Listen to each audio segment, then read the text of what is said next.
오늘 본문을 보면 성령 세례를 받았던 사도 베드로와 요한이 지금 정해놓고 기도 생활을 하고 있는 것을 볼 수 있습니다.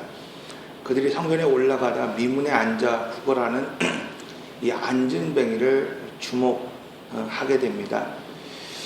오늘 본문에서 중요한 것은 바로 이것입니다. 성령을 받은 사람이 주목하는 것이 중요합니다. 성령을 받지 못한 사람이 주목하면 오늘 우리 삶 가운데에는 아무런 변화도 나타나지 않기 때문입니다.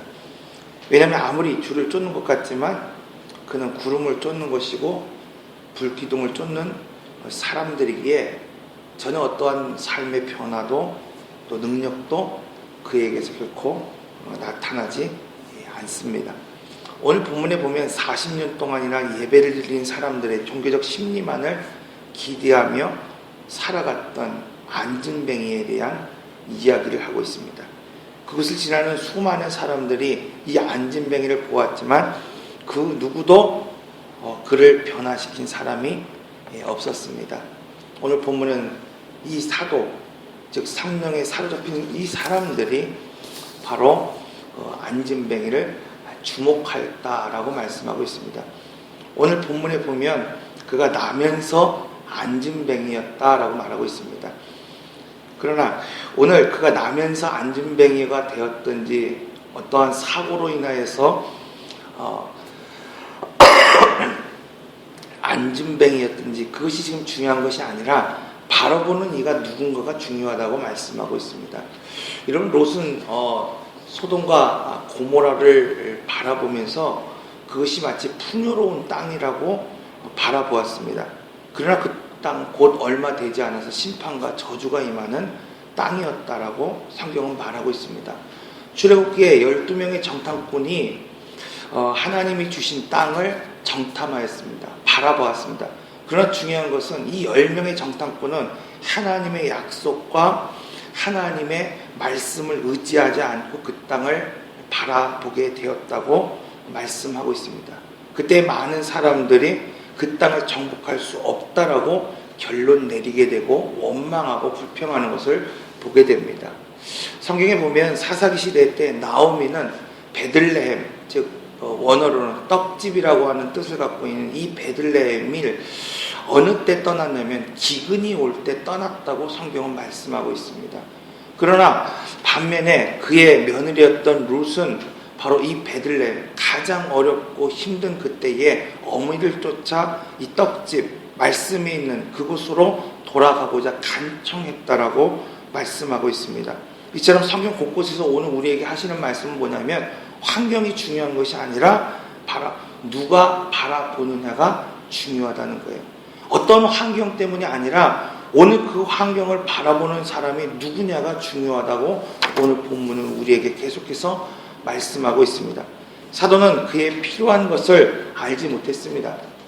그가 정말 무엇이 필요한지, 이 앉은뱅이가 무엇을 요구하는지 정확하게 알지 못했습니다. 사도는 그가 필요로 하는 것을 그리고 들어주지 않았습니다. 오늘 본문에 보면 그가 무엇을 줄까 하여 바라보았지만 사도가 그가 원하는 것을 주지 않았습니다. 그러나 사도는 그에게 무엇을 필요로 해야 되는지를 알려주었습니다. 사도는 그에게 근본적인 목마름을 해결해 주었다고 오늘 성경은 오늘 우리에게 말씀하고 있습니다. 여러분, 어떻게 이것이 가능할까? 오늘 본문은 첫째로 교회는 이 거짓 가치관을 바꿔놓는 사명을 가지고 있다고 말씀하고 있습니다.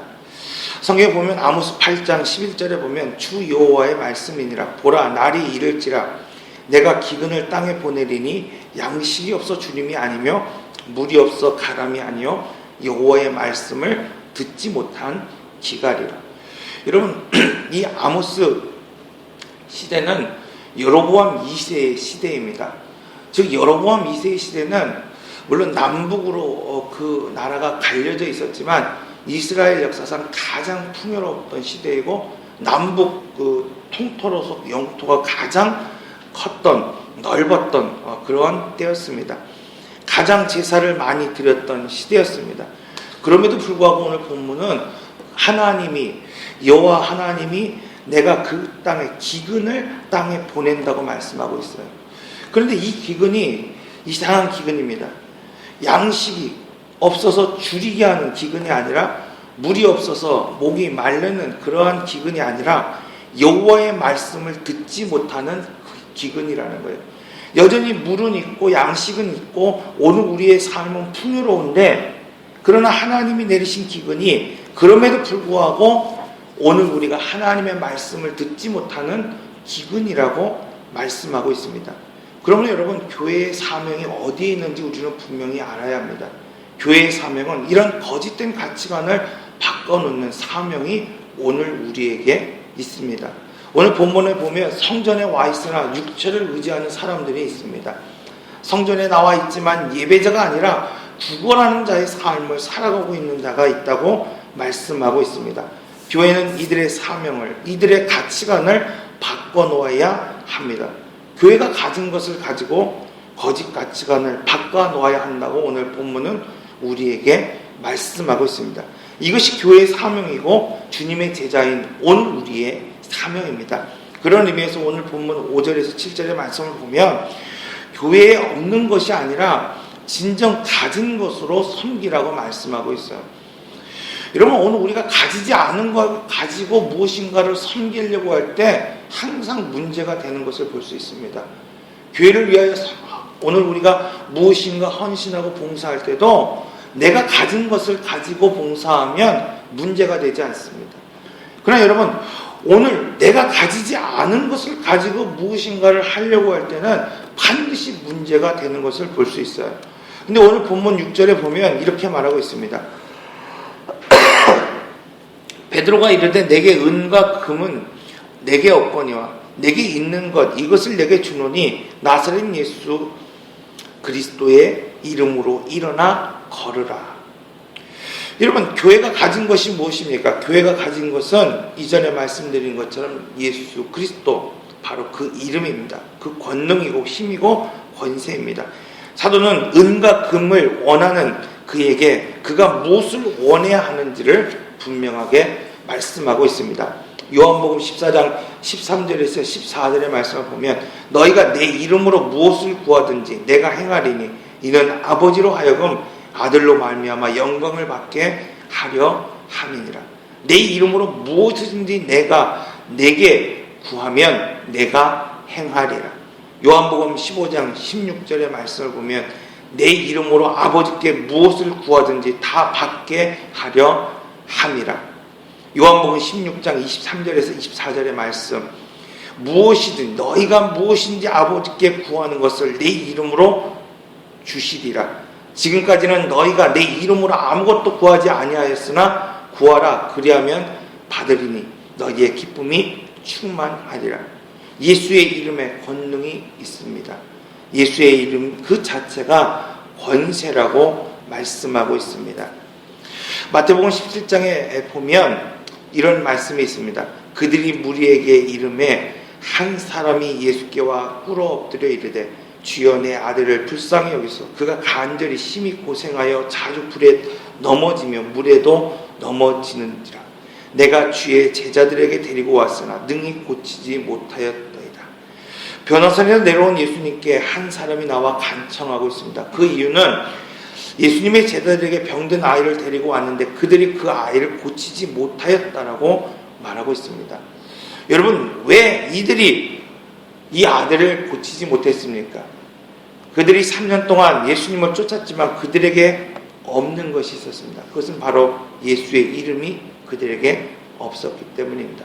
이스라엘 백성들이 40년 동안 광야 생활을 했지만 불기둥을 쫓고 구름기둥을 쫓았지만 정작 하나님의 임재를 경험하지 못하고 예수의 이름이 그 안에 없었던 것처럼 오늘 우리가 주님을 쫓는다고 말하고 있지만 예수의 이름이 없다고 한다면 오늘 어떠한 능력도 어떠한 역사도 나타나지 않습니다.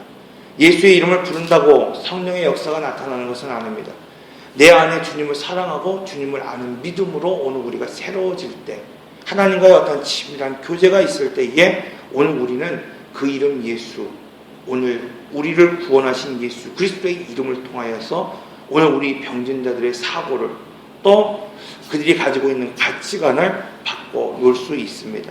오늘 교회가 잃어버린 것이 바로 이것입니다.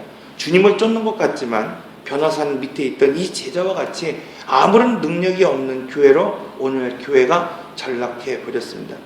교회가 물질이 있고 건물이 있지만 예수의 이름이 없기 때문입니다. 오늘 많은 성도들이 예수를 쫓는다고 말하고 풍요로운 삶을 산다고 말하지만 예수의 이름이 없기 때문에 오늘 우리 성도들의 삶에 어떠한 변화도 나타나지 않는 것을 볼 수 있습니다. 예수의 이름이 오늘 우리의 마음에 있으면 반드시 나의 삶이 변화되게 되어 있습니다. 예수의 이름이 오늘 우리 가정에 있으면 우리의 가정은 반드시 변화되어질 수밖에 없습니다. 사랑하는 성도 여러분, 사도들은 그들이 경건한 삶을 살기 위하여 지금 매일 기도의 자리를 찾았다고 말씀하고 있습니다. 그 하나님이 오늘 우리에게 주신 그 이름 예수, 하나님이 오늘 우리에게 주신 그 권능 예수의 이름, 바로 교회는 우리에게 주시고 우리가 또 지닌 이 예수의 이름으로 섬겨야 된다고 성경은 오늘 우리에게 말씀하고 있습니다. 마지막으로 육체의 것을 소유한 자는 다시 구걸하지만 은혜를 입은 자는 바로 하나님을 찬양하게 된다고 오늘 본문은 우리에게 말씀하고 있습니다. 5절에서 8절의 말씀을 보면 내 제사함을 받았느니라 하는 말과 일어나 걸어라 하는 말 중에 어느 것이 쉽겠느냐. 그러나 인자가 세상에서 죄를 사하는 권능이 있는 줄을 너희로 알게 하려 하노라 하시고 중풍병자에게 말씀하시되 일어나 내 침상을 가지고 집으로 가라 하시니 그가 일어나 집으로 돌아가거늘 무리가 보고 두려워하여 이런 권능을 사람에게 주신 하나님께 영광을 돌리더라. 여러분, 은혜를 입은 자는 다시 침상에 누워있는 자가 아닙니다.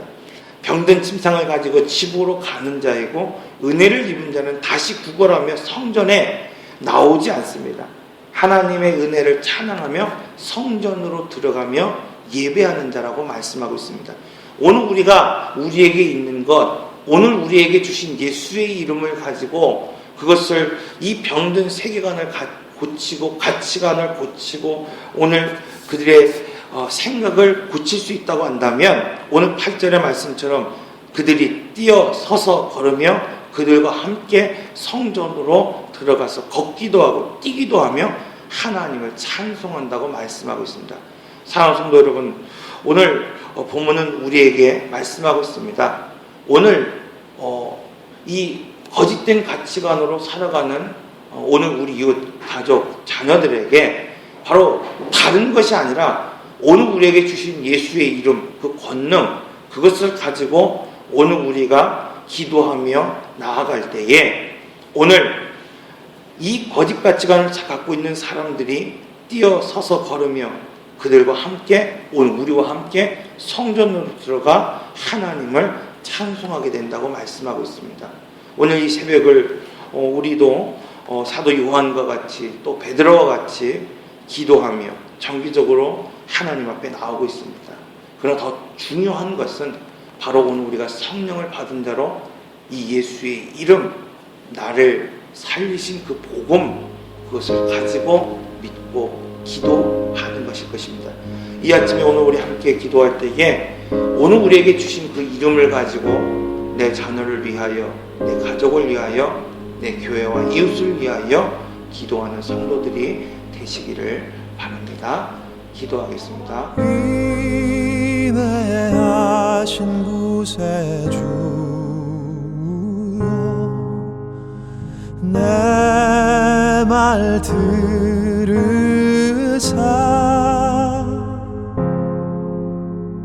죄인 오라 하실 때에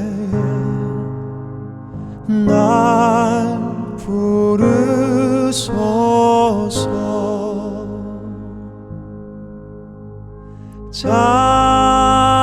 자비하신 보좌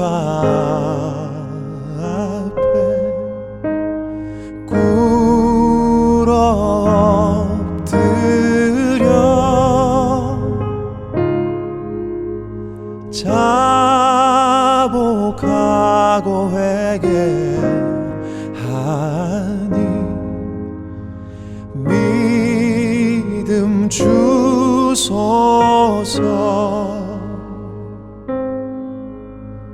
주여 주여 내 말 들으사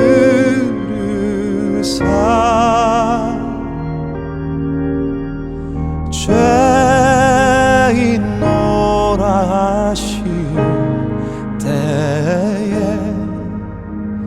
날 부르소서.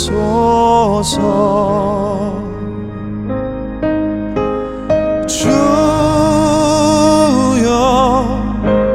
주여 내 말 들으사